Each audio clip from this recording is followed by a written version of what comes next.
How rich can a person be? My wife is incredibly rich. People call her the Queen of Cloudridge because nearly half the city's properties are owned by her. We've been married for 5 years, and every time she goes out to meet her first love, she transfers a property to my name. By the time I have 99 homes in my name, she suddenly notices that something has changed. I no longer cry, beg, or ask her to stay. I simply choose the finest mansion in all of Cloudridge, bring the property deed with me, and wait for her to sign it. She signs the papers, and for the first time, she softens. When I get back, let's go watch the fireworks together. I quietly tuck the agreement away and hum in response. But I never tell her what she's really signed this time. It's not a property deed, it's our divorce agreement. The office television was broadcasting the story of Cedric Gardner's return. Tiffany Scorsese's eyes remained on the screen the entire time, even when she accepted the property transfer agreement from me and signed it without hesitation. Parnings Manor, located in the western suburbs, was one of the most sought-after properties in all of Cloudridge. It was nearly impossible to purchase even with money, yet it held no value in her eyes, just like I did. After the broadcast ended, Tiffany appeared to be in high spirits. She casually twirled the pen between her fingers after signing, then handed the property deed back to me.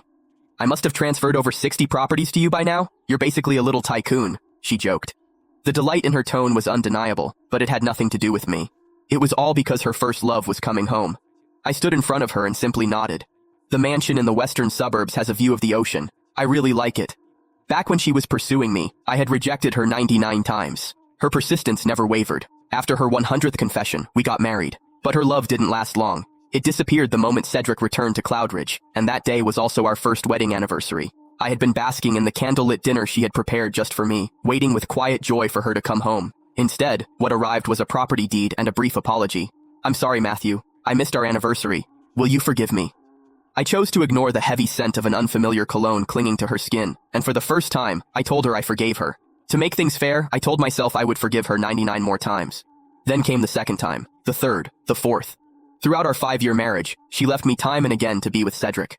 Eventually, she stopped offering explanations.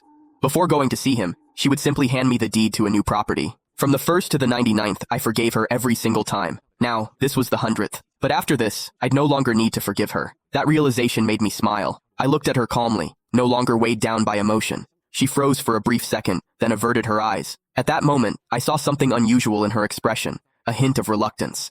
After hesitating for a moment, she said quietly, "When I get back, I'll take you to see the fireworks." In the past, even the smallest display of kindness from her would give me false hope. I would beg, and I would end up heartbroken. Because every time, she would pry my fingers off hers one by one and walk away without mercy, leaving behind just 2 words. "You're insane." But I had already gone insane 99 times. Now that the 100th time had passed, I didn't need to keep lying to myself anymore. Because hidden among the documents I handed her today was a divorce agreement. In 30 days, Tiffany and I would have nothing more to do with each other.